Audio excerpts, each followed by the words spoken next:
the University of South Carolina School of Journalism and Mass Communications.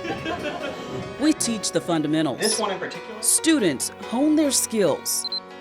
And increasingly, our students see and experience the world. This is journalism education in the 2020s. It wasn't always like this, so let's turn back the clock and see how we got to where we are today. The Roaring 20s, dancing the Charleston. Women had won the right to vote, but alcohol was still illegal. Outside Columbia, laborers were building a dam that would create Lake Murray. And on the tree-lined campus of the University of South Carolina, there was a growing sense the school needed a journalism program.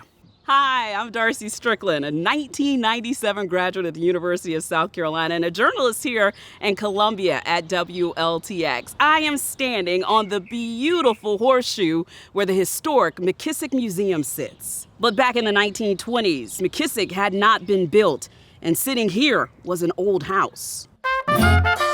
It was once the university president's residence, but now 4 rooms on the top floor were the home of the new School of Journalism. August Cohn was the driving force. Cohn from Orangeburg was a member of the university's board of trustees. W.W. Ball left his job as editor of Columbia State newspaper to become the school's first dean and its only instructor. This was journalism education in the early days when students paid a $5 fee to use the school's new typewriters. The instructor was J. Ryan McKissick, the school's second dean. McKissick went on to become university president. As the years passed, journalism migrated from building to building around the horseshoe. The Daily Gamecock called it the orphan school. I was in Legree here on the horseshoe. There were 90 of us using it, and I think there were 4, perhaps 5 faculty members. Henry Price is someone the journalism school knows well as a longtime faculty member and administrator. It started so small, and it was a very personal kind of place to be, very friendly. Photos from the era show Legree with its knotty pine walls and a reading room shared by faculty and students. In 1955, Henry Price was a freshman, and he remembers what made the school special. It was the same thing that drove the people I worked with all these years when I came back and joined the faculty in 1969. And that's that they really cared about what they were doing. Price came back to get a master's degree in 1963. It was the year the university integrated. The 1960s, a time of change, of protest, and of progress. The journalism school had its first woman faculty member, Lee Skidmore Winthy. And in 1969, the school finally found a more permanent home in the basement of the Carolina Coliseum. Generations of students roamed these halls, sat in these classrooms, and wondered what was happening outside because there were no windows. The person responsible for getting the journalism school into the Coliseum was Al Scroggins, who became dean in 1965. It began to build when Al Scroggins came here. He was here for more than 20 years and did a crackerjack job of building a faculty.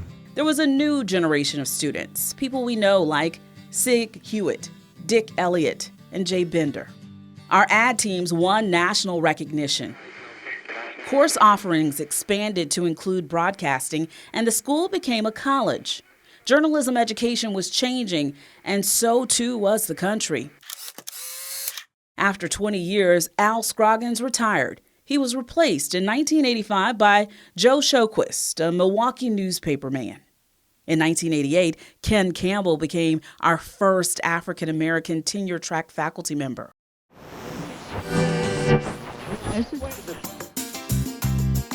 In 1991, Judy Turk became the college's first woman dean.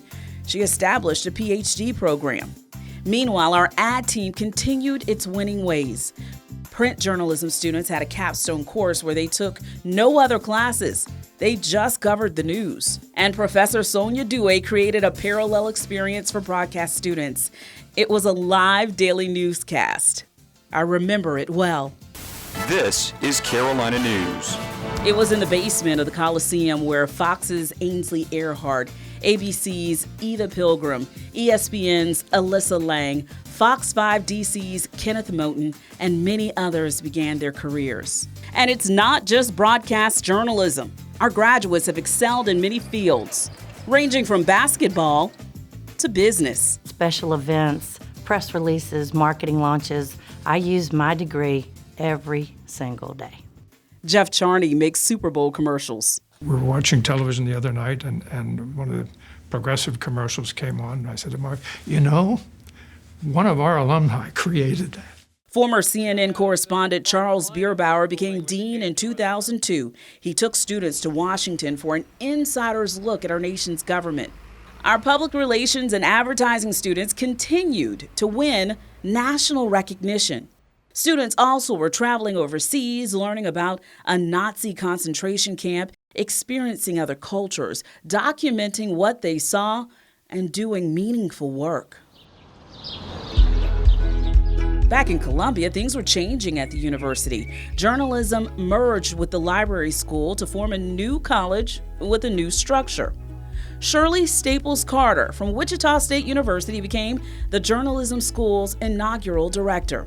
And the school created new majors, visual communications and mass communications.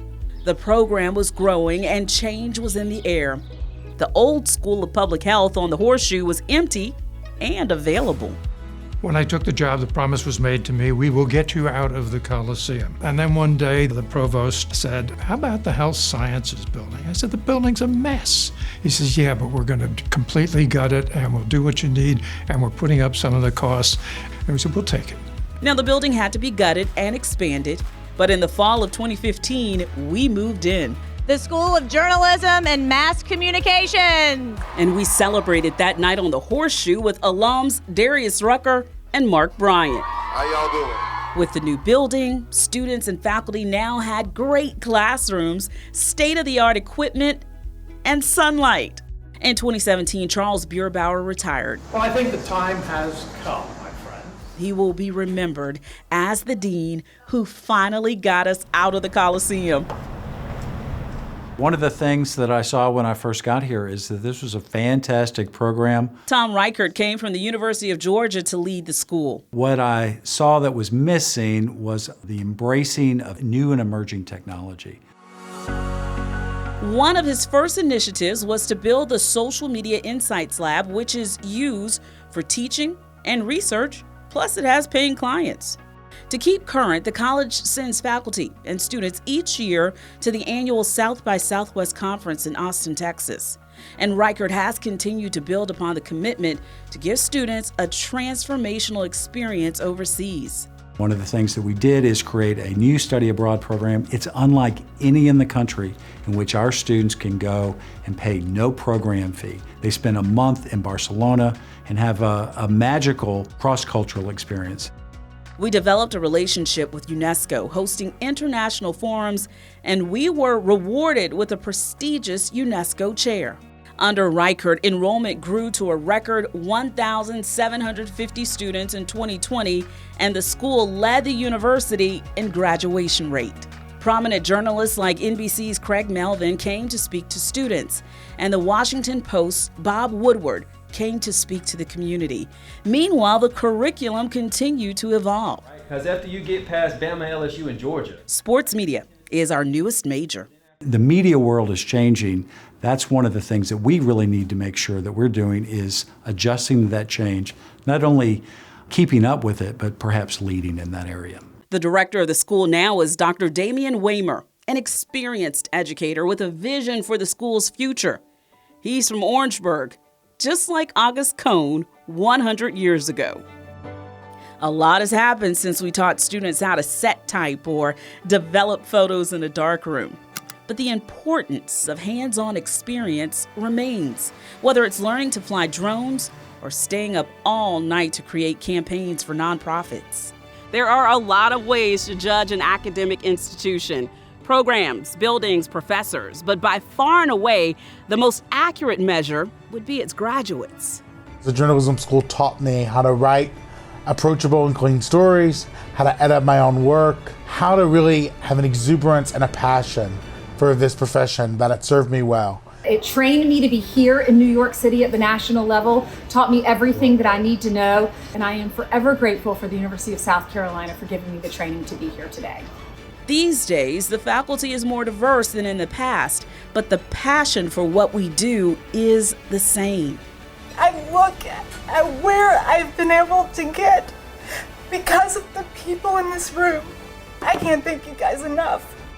Over the years, times have changed, technology has changed, but one thing has remained constant: faculty members who care. Faculty members who have made a difference for the school, its students, and the profession we serve. Educators like Ron Farrer, the journalism historian, Pat McNeely, our first female full professor and the first woman associate dean, Bonnie Druniani, whose Super Bowl class was legendary, Eric Collins, John Waldrop, Lisa Sisk, and so many, many more. The University of South Carolina School of Journalism and Mass Communications. Cheers to 100 years.